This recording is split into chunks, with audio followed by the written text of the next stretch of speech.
Order. Statement, the business statement. The Lord President of the Council and Leader of the House of Commons. Mr. Jacob Rees-Mogg. Thank you, Mr. Speaker. Following the decision of the House on Saturday, the 19th October, I should like to make an announcement regarding the business for the remainder of this week. Tuesday, the 22nd of October, second reading of the European Union Withdrawal Agreement Bill, followed by commencement of committee of the European Union Withdrawal Agreement Bill. Wednesday, the 23rd of October, continuation of proceedings on the European Union Withdrawal Agreement Bill.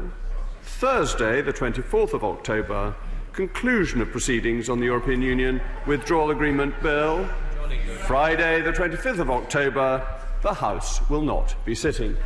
Thank you. Order. I'll call in a moment the shadow leader, who doubtless will have a prepared contribution, but I must emphasise to the House that I regard this as a relatively narrow business statement, and I would gently discourage colleagues from expatiating on a vast miscellany of matters which they could happily do on Thursday.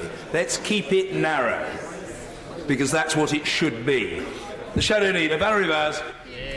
Thank you, Mr. Speaker, but I do want to start, because this is the first opportunity that I have had on behalf of the opposition to thank the Clerk of the House as the senior accounting officer responsible for the House, and all the House staff and the doorkeepers and the security officers for looking after us and enabling the House to get together on Saturday to do our work, and also the police and security services who have escorted right honourable and honourable members and their families on their way home and keeping us safe.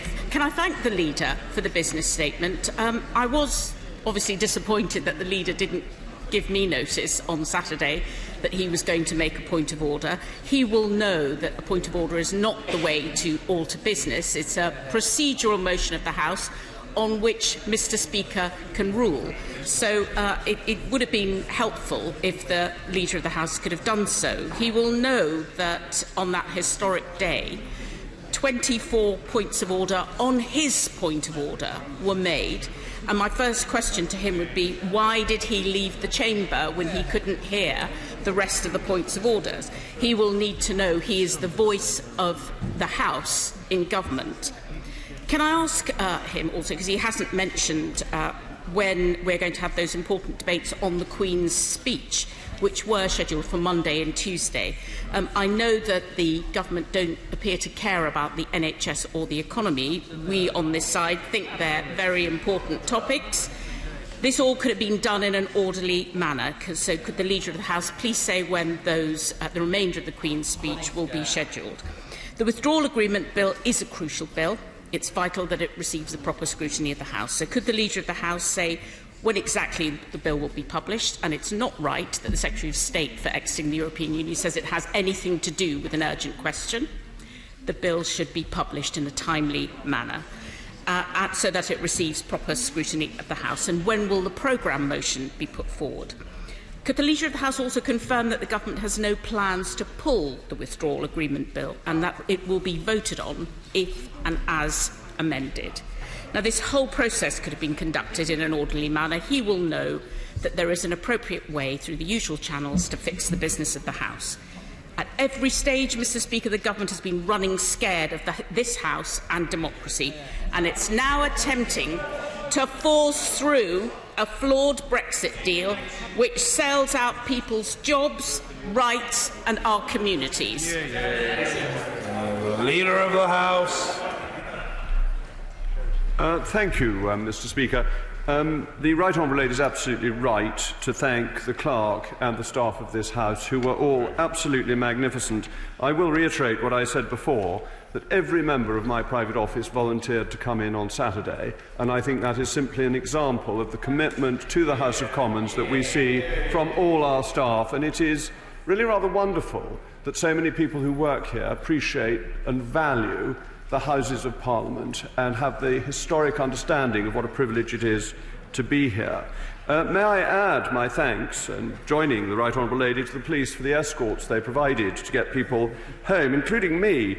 I've had many really very kind inquiries about my son, He is a 12-year-old boy. He found nothing more exciting than being escorted home by the police. I'm not sure he should. I'm not sure he should have found it so exciting, but he did.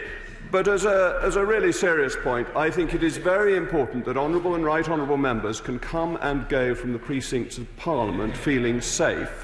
And we must think about whether there is more we need to do and whether sessional orders may be helpful in that regard. But all honourable and right honourable members are representing 70,000, sometimes more constituents, and must be able to come here and go without any feeling that they are under any pressure from any group outside Parliament. The Right Honourable Lady refers to my point of order on Saturday. As you all know, there's long-standing precedent for this. One of the examples actually by my late godfather, Norman St. John Stevens, in 1980. A more recent one by my Right Honourable friend, the member of Epsom and Ewell, and one only in September by my Right Honourable friend, the Prime Minister. But also, the Right Honourable Ladies, I'm sure aware, as are you, Mr. Speaker, of page 408 of Erskine May, that gives the Speaker discretion to turn a substantive point of order into a statement had he so wished. Mr. Speaker did not so wish, and therefore I made 2 points of order to help the House and to understand what the business would be today, with, of course, the promise of a full statement today, which is exactly what is happening. And there are going to be occasions when business changes in response to votes. That is a perfectly normal system within this House. On the Queen's speech, yes, of course we will come back to the Queen's speech, but we do have a deadline of the 31st of October, a deadline set in law for dealing with our departure from the European Union, and we need to have the legislation in place by then, or the alternative is that we leave without a deal. The Right Honourable Lady asked about the bill. Well, I know there is... I'm sorry, speak up. Oh, the Right Honourable Lady asked why I left the chamber. That's extremely straightforward. Matters of points of order are for the chair. They're not for the leader of the House. It would be an impertinence of me to think that I could possibly know more than Mr. Speaker about the proceedings and order of this House. And I would not like to give the impression of having knowledge that I could not pretend to have. It is for Mr. Speaker to rule on points of order, not for other honourable members. I had made my point of order and listened to several other points of order, but there were no further opportunities for me to speak because it was a matter for the chair. The bill will be published very shortly. The presentation of bill will be the first item of public business when we come on to the business of the day, and at that point, simultaneously as if by magic, the bill will appear in the vote office for honourable and right honourable members to peruse, and I'm sure they will enjoy that. The programme motion will be down tonight in an orderly way. Well, I hope it will be an orderly way. Mr. Speaker will rule on that. If it's not, for debate tomorrow, and the bill, of course, won't be pulled. But the Right Honourable Lady is one of the most charming members of this House, has enormous grace and thoughtfulness. But when she said we were running scared of democracy, I think she must have been trying to pull our collective legs, Mr. Speaker. It is this government that has offered a general election not just once, but twice. I mean, how frightened is that of democracy? We are so terrified of the voters that we want them to have the chance to vote, so scared that we feel that they should be allowed to go to the ballot box. No. If there is any scaredness, if there is any frightenedness, if anybody is frit, Mr. Speaker, they're on the opposition benches. Let me endorse what the Leader of the House said in all solemnity about the absolute and precious right of members of this place and of staff to go about their business safely and unimpeded. That has to be an absolute and non-negotiable. And where that right has been threatened, that threat is to be unequivocally condemned. And sometimes I fear that people think that one form of hollering or protest is acceptable and another is not. The truth is that no such behaviour, which could be intimidating or threatening or worse, can possibly be justified in our democracy. I note what the leader said more widely about points of order. Points of order are a matter for response by the chair. It was not, nevertheless, an obligation of the leader to beetle out of the chamber during the said points of order, given that most of them were proxies for commentaries upon his own. Nevertheless, I note what he said. There was no disinclination on my part for there to be an emergency business statement. I had rather thought that that was what the leader was going to proffer, and therefore there was just a genuine misunderstanding between us on that point. But I ascribe no ulterior motive to the leader, and I know that he would not to me. Sir Patrick McLaughlin. Can I, however, press the leader on the House as to when we will have the conclusion of the Queen's speech? We've always known the 31st of October was a date, and we always knew when the Queen's speech was going to be, and presumably that was at the timing of the government's agreement with the Palace. The fact is that Parliament has spent the best part of 3 years now discussing what it doesn't want. It is time for us to move on. I welcome a business statement today. Will we get an opportunity, therefore, to actually have a direct vote on what the Prime Minister has brought forward back to the House, which is not the Prime Minister's deal, but it is the deal between the European Union and the British government? Thank you, Mr. Speaker. My right honourable friend makes an excellent point. We have spent the best part of 3 years debating these matters in this House at inordinate length. It is amazing that anybody thinks there is anything more to be said on the subject that has not already been said. The first opportunity, subject to your ruling earlier today, to vote on the content of the agreement between Her Majesty's Government and the European Union will be on the second reading of the bill tomorrow. Thank you. Pete Wishart. Thank you, Mr. Speaker. And can I thank Leader of the House for announcing his short business statement today? And can I endorse what you said, Mr. Speaker, the Leader of the House and the Shadow Leader of the House, just about the way that this House was organised so efficiently on Saturday? And I think it was credit to everybody who works in this place that they were able to do that. And can I say I was appalled at the scenes of the right honourable gentleman and his son being harangued the way he does, and there is no excuse for that type of behaviour in and around the House. Mr. Speaker, I was also entirely right that the Leader of the House was refused his right to bring back that motion again today. He had an opportunity to engage meaningfully with the meaningful vote, but he chose not to, and he simply cannot bring it back on the terms that they choose and dictate. This House operates on the basis of motions, amendments to motions, and democracy requires that this process is observed. As we would say in this House, no one messes with Erskine May, Mr. Speaker. But what he proposes in this business statement, again, around the withdrawal agreement bill, is totally unacceptable. We will be considering the second reading of this bill the same day as it starts with committee of the whole House. Now, I've been in this House 18 years, Mr. Speaker. I cannot remember when a bill has been debated and presented in such terms, particularly one that will be a full treaty of this country. 3 days to consider a bill. Somebody suggested it's 100 pages. If it's 100 pages, how on earth are we going to have a chance to assess that properly? No economic impacts, no economic assessments. And Leader of the House, what about the Constitutional Reform and Governance Act 2010, which requires any treaty to be laid before the House for 21 days before it can be ratified? What about devolved institutions and administrations, where legislative consent is required before any bill is passed?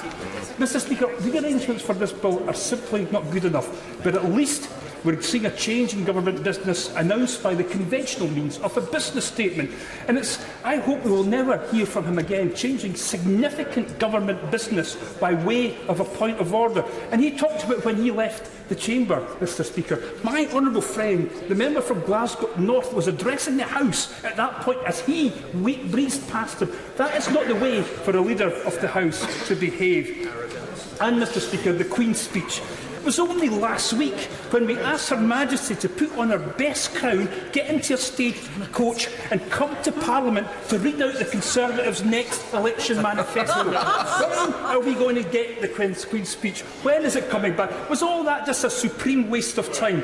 Mr. Speaker, the Prime Minister may have died in that ditch as the white flag was raised in their so-called surrender bill, but we will not give up ensuring that this bill gets the proper scrutiny that it requires. Thank you, Mr. Speaker. As always, it is a pleasure to listen to the honourable gentleman.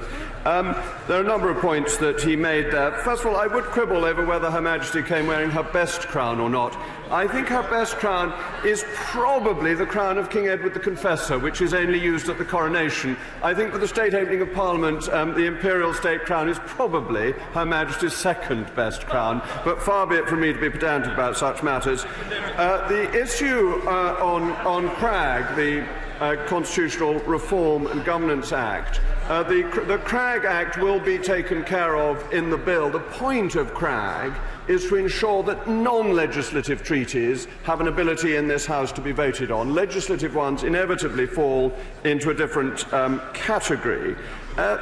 And I think the honourable gentleman must have a remarkably short memory, because he said he could not recall any bill being brought through at such short notice. There have been two bills in the last year. One colloquially known as the Benn Act, another known as the Cooper-Bowles Act. But I would also remind honourable and right honourable members that the abdication was dealt with in 24 hours. A King Emperor left in 24 hours, and we are removing an imperial yoke in over a week. I'm looking to move on at 6:15, so it may well be that not everybody gets in. Sir William Cash. With regard to what happened on Saturday, I'd simply make the point that, as in the case of my right honourable friend, the Leader of the House and his son, and indeed with another Secretary of State as well, I too was subjected to an attempt to take me out, I suppose you would say. But I have to say that there was a remarkable response. Not that I was the slightest bit phased. Order. I don't wish to be unkind or discourteous to the honourable gentleman, but what I'm looking for is single-sentence questions. You know, I'm very sorry if the honourable gentleman was unhappily interrupted, but I want a single-sentence question, not an explanation of his experience on Saturday. Sir William Cash. The police were very good. But in respect of this bill, I entirely endorse what my right honourable friend has said regarding the Benn Act, which was pushed through in a completely unacceptable manner, tearing up Standing Order 14, whereas this bill is in accordance with all the proper procedures and actually would deal with the constitutional freedom of this country so we regain our self-government. Sorry to say that the honourable gentleman member for Stone has expressed his views with great force, but he's in violation of the convention relating to the business statement in the way that the Leader of the House said was true of the right honourable gentleman member for Leeds Central the other day, as a consequence of which no response to the question is required. Mr Hilary Benn. Thanks, Mr Speaker. Can the Leader of the House confirm that the withdrawal agreement bill that's about to be published will disapply the requirement under the Constitutional Reform and Governance Act that any treaty is laid before the House for 21 days before it can be ratified? Mr Speaker, the honourable gentleman has done exactly the same. Sir John Redwood. What is the deadline for amendments, as we still haven't seen the bill, and to what hour would the government propose we sit on these 3 days? Mr Speaker, a motion is down in my name for later on this day, allowing for amendments to be put in prior to the second reading. If that motion is approved by the House, it will be possible to put them in later on today, by which time the bill will have been approved, and the motion for the programme will be set out tonight before the rise of the House. Mr Ian Mearns. Grateful, Mr Speaker. Mr Speaker, it would be churlish of me in the current context to be asking for additional time for backbench business. And I was mindful of and very much regret the harassment that the Leader of the House got when he departed from the House on Saturday. But with that in mind, I understand that the government may suggest that over the next 3 days that we might sit until any hour. And if that is the case, I just hope the government would be mindful of the welfare of all members of this House, including backbenchers, as they come to and leave the House on all occasions. Say, by the way, in case the honourable gentleman from Stone thought I was being churlish, which is certainly not my intention, that as far as I'm concerned, and long may it remain so, the honourable gentleman member for Stone is indestructible. He's indestructible. The Leader of the House. Thank you, Mr Speaker. Though I would add that the Attorney-General sitting next to me pointed out that the treatment of my honourable friend, the member for Stone, was particularly unpleasant, and so it is another opportunity to thank the police for their sterling work. And they are very brave in doing this because they are very heavily outnumbered, and so I just add that. May I begin by congratulating the honourable gentleman on being re-elected unanimously. It is a rare... rare thing in this House to be so highly esteemed by honourable and right honourable members that no one dares even enter into the contest. So I congratulate him, and the point he makes is a really serious one, and I hope will be communicated to the Sergeant-at-Arms so that appropriate measures can be taken. Ian Smith.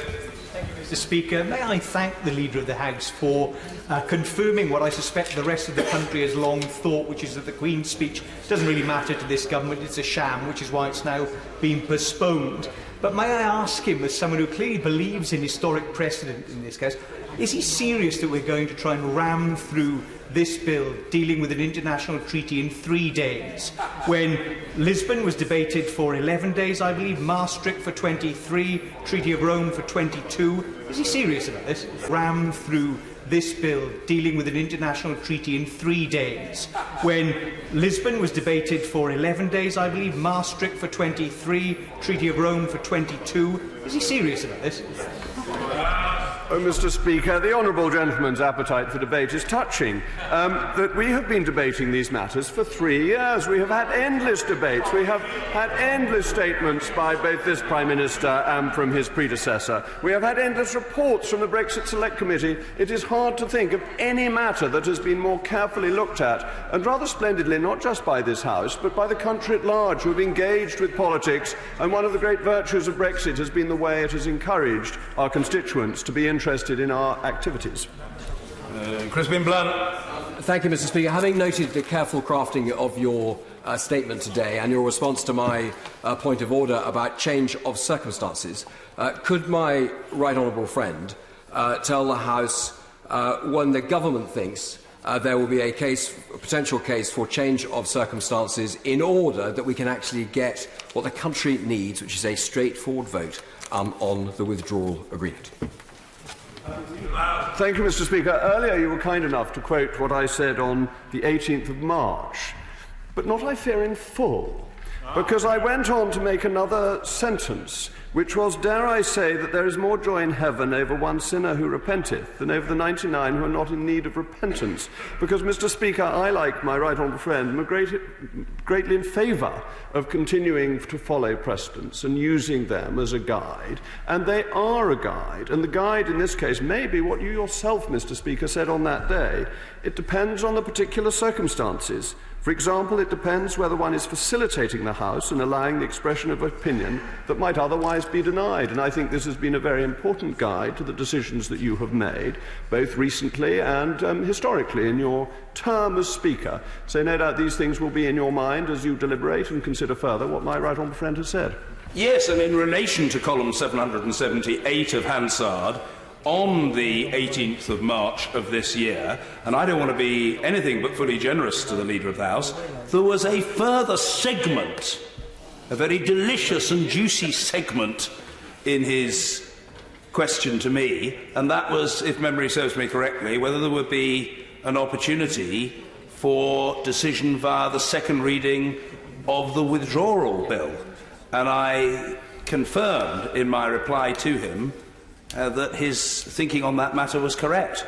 So I completely accept the sinner and the repenteth bit, and it was only in the name of time that I didn't quote that, but I'm quoting another part. So we've now got the full smorgasbord of the intervention of the right honourable gentleman before he became a right honourable gentleman. Mr. Alistair Carmichael. Thank you, Mr. Speaker. The requirement to lay treaties for 21 days before ratification is contained in Section 20 of the Constitutional Reform and Governance Act of 2010. Can the Leader of the House point to me where in Section 20 of that Act the distinction is drawn between treaties that are legislative and non-legislative in their effect? Mr. Speaker, I think the point is extremely obvious, that if Parliament is legislating for something, it is voting on it. Under Cragg, there is no need to have a vote on a treaty that is laid in front of this House. Mark Harper. Mr. Speaker, I listened carefully to what the Leader said. He set out in his business statement the government's intentions for how long the bill should take through the House. Now, that will only, of course, happen if the House agrees by voting for the programme motion. Now, on Saturday, when the House failed to take a decision in principle following my right honourable friend, the member for West Dorset's amendment being successfully carried, many that voted for his amendment were clear that they wanted the House to be able to vote on this deal and actually get it through. And I think even the Shadow Chancellor suggested that it could get through by the 31st of October. It's only going to do so if that programme motion is carried. Can my right honourable friend confirm to the House that if any member votes against that programme motion, it will be fairly clear that what they were doing on Saturday and what they'll be doing tomorrow is not trying to give the House more opportunity to consider this matter, but they're actually trying to frustrate the decision being taken. Thank you, Mr. Speaker. My right honourable friend's grasp of detail is so great that it explains why Baroness Hale thought he was the chief whip, that he is clearly completely on top of the subject, and it's an entirely understandable error to have made. He is, of course, absolutely right, and there is a very serious point in this.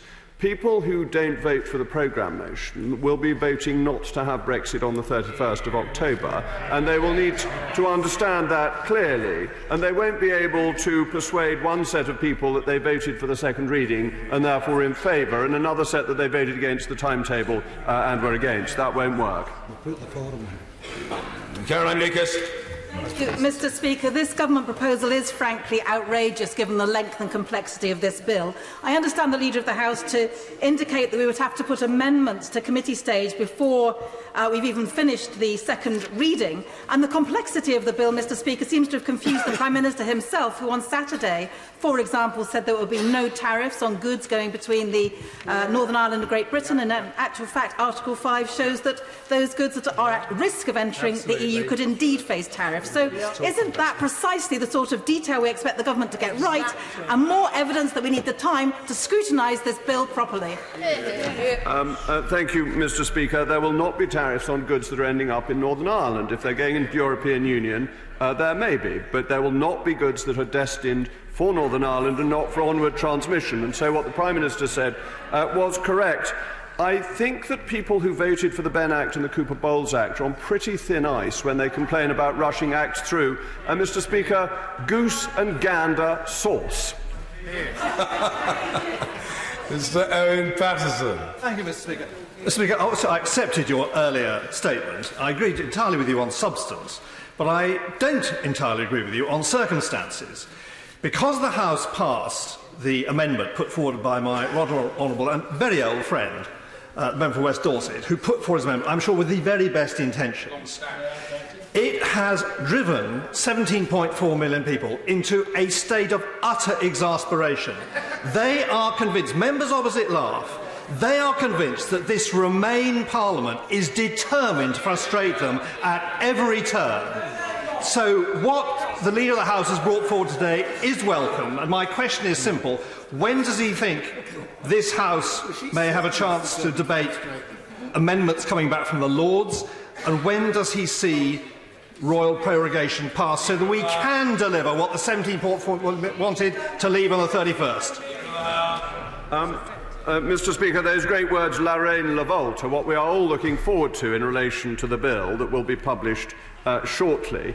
I will set out the further timetable for the further stages on Thursday in the normal way, but it is all contingent on the second reading tomorrow and indeed on the programme motion. But I absolutely share my right honourable friend's concern that this matter has dragged on for too long. The British people want us to crack on and get it delivered and deal with Brexit. And it's not just the 17.4 million people. It is up and down this country. People voted for parties who said they would deliver on the referendum result. And one party is trying to do that and one party is trying to frustrate it. Mr. Jeffrey Donaldson. Thank you, Mr. Speaker. We did not vote for the Benn Act. We want Brexit done, but we want to safeguard Northern Ireland's position within the United Kingdom. When Unionists in Northern Ireland voted for Brexit, they also voted to sustain the United Kingdom. And therefore, in the absence of the kind of assurances we need from ministers, I have to say to the Leader of the House, quite frankly, that what he's proposing in terms of proper scrutiny of this bill does not do justice to what the constituents that I represent need. Well said. Thank you, Mr. Speaker. I'm very grateful to the right honourable gentleman for his intervention. Let me say quite clearly that there is nothing more important to me than the United Kingdom, and that is the United Kingdom of Great Britain and Northern Ireland, Scotland, Wales, England and Northern Ireland. I have said many times, and am more than happy to reiterate at this dispatch box, that Northern Ireland is as much a part of the United Kingdom as Somerset, and that as long as the people of Northern Ireland want to remain part of the United Kingdom, they should be supported, encouraged and helped in that. It is our country. It is the United Kingdom. Therefore, I hope that such assurances as our friends in the DUP want and our other unionist friends need can be made to encourage them to believe that this deal will in fact be good for the whole of the United Kingdom, which is what I genuinely think is the case, and I hope that we will come to find that we share that view rather than being in contradistinction one from another, which is a matter of sadness to me and I think to right honourable gentlemen opposite. Steve Baker. Approach the Withdrawal Agreement Bill, is my right honourable friend mindful that many of the same members who insisted on statutory meaningful votes are the same members who then voted for the Surrender Act, the same members who then voted on Saturday to make a meaningful vote meaningless, and now seem to be opposed to Brexit altogether? Oh, thank you, Mr. Speaker. My successor and predecessor as chairman of the European Research Group, as so often hits the nail on the head. There are many people who don't like Brexit at all, who have opposed it from the beginning, and they use this great mantra. They say, we don't like this, we don't like to leave with no deal, etc., etc. And actually what they mean is they don't like Brexit and they didn't like the referendum and they want to stop it. That's not true of all of them, and my right honourable friend, the member for West Dorset, is a notable exception to this. But there are many of them who use this terminology, use procedure to try and thwart the will of the British people. They will be exposed.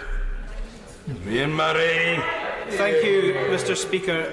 This House is normally afforded adequate time when bills of major constitutional significance land on the floor of this place. The Scotland Act in 2016, which was the biggest transfer of powers from this place to Scotland that had ever happened, was afforded 9 full days on the floor of this main chamber. So can the Leader of the House tell me how he's going to make sure that backbenchers like myself are able to represent our constituents adequately when so little time is being given to such a major constitutional bill? Mr. Speaker, I refer the honourable gentleman the answer I gave some moments ago. Thank you, Mr. Speaker. Could the Leader of the House say a little bit more about the programme motion? Because it seems to me, as the honourable member just asked for, is more time to debate. So would it not be reasonable to expect that the House should sit to any time on these days? And also, could the Leader tell us why we are not sitting on the Friday? And could he also say, if the programme motion is defeated, will the government continue with the bill? Thank you, Mr. Speaker. The answer on Friday is very straightforward. If we are finished on Thursday, the bill will pass to their lordships, to the other place on Friday. The question of should we sit through the night is always a balanced one about the desire for debate and the enthusiasm that people have, and the honourable gentleman, the member for Gateshead, mentioned the pressure, the backbenchers needing to be treated in a reasonable way, and to sit through the night for 3 nights, is that a reasonable thing to ask of right honourable members? Is it a reasonable thing to ask of the staff of the House? I, like you, Mr. Speaker, quite like the sound of my own voice, and therefore I'm always happy for this chamber to be sitting, because it gives us both the opportunity to do what we both so enjoy. But it may be unreasonable on others, so it is purely a question of balance. Kirsty Blackburn. Thank you, Mr. Speaker. Can the Leader of the House let us know if an economic impact assessment on the deal has been carried out yet? And if it has, will it be published tomorrow in time for us to look at it before the second reading? If you ask an economist anything, you get the answer you want. Mr. Kenneth Clark. Mr. Speaker, thirdly, there's a very valid point made by my honourable friend, the member for Wellingborough. I don't like to dwell usually on my status as a veteran, long-standing whatever, in this House, but the fact is I was here for the European Withdrawal, for the Maastricht Treaty Bill, and I was here for the European Communities Bill, which, when we first joined the European Economic Communities, they were both debated for weeks on end, with many all-night sittings. I think the Maastricht Bill, we had at least 20-odd days sittings in order to satisfy the Eurosceptic members of the Conservative Party who wanted full discussion of it. So can my right honourable friend reassure me that the government is not simply trying to confine debate by narrowing the time, and that it is content, if the House wishes, to facilitate as much time as we need to consider it carefully. And I see no reason at all why we should just all rise in the evening so that everybody can go to dinner and not sit on a Friday for the convenience of the House of Lords. If the government is for some reason insistent on dashing for this completely silly and irrelevant date which it keeps staking its fate on, then give some proper time for debate. And 2 and a bit days of ordinary parliamentary hours is plainly quite insufficient. Mr. Speaker, my right honourable and learned friend is somebody who has always wanted us to remain in the European Union and disapproves of referendums, and he has always made that absolutely clear. And for that, it is relevant because that is a position that I think is one that deserves admiration, because he hasn't tried to use procedural methods to hide his view. His view has been clear to the House and to the country throughout, and I happen to think that that is extraordinarily impressive and straightforward. And I bow to his position as the father of the House, which is one of great distinction and gives him a sense of history for what goes on in this place. So what I would say to him is that using accelerated procedures has come about because of the deadline that we have of the 31st of October. And here I disagree with him. This is not a phony deadline. The deadline was set because of the workings of Article 50, and the point being that it should have ended in March. We have already had one extension. There is other business ultimately that this country needs to move on to. The second deadline is the 31st of October. We have managed to get a new agreement with the European Union, which everybody said was impossible, and is a significant achievement of my right honourable friend, the Prime Minister. But because of that, we now have this deadline to meet, and yes, of course I would be happy to sit overnight if that is what the House wishes, but I'm not entirely convinced that it is what the House wishes. But we need to get this legislation through to deliver on what 17.4 million people voted for.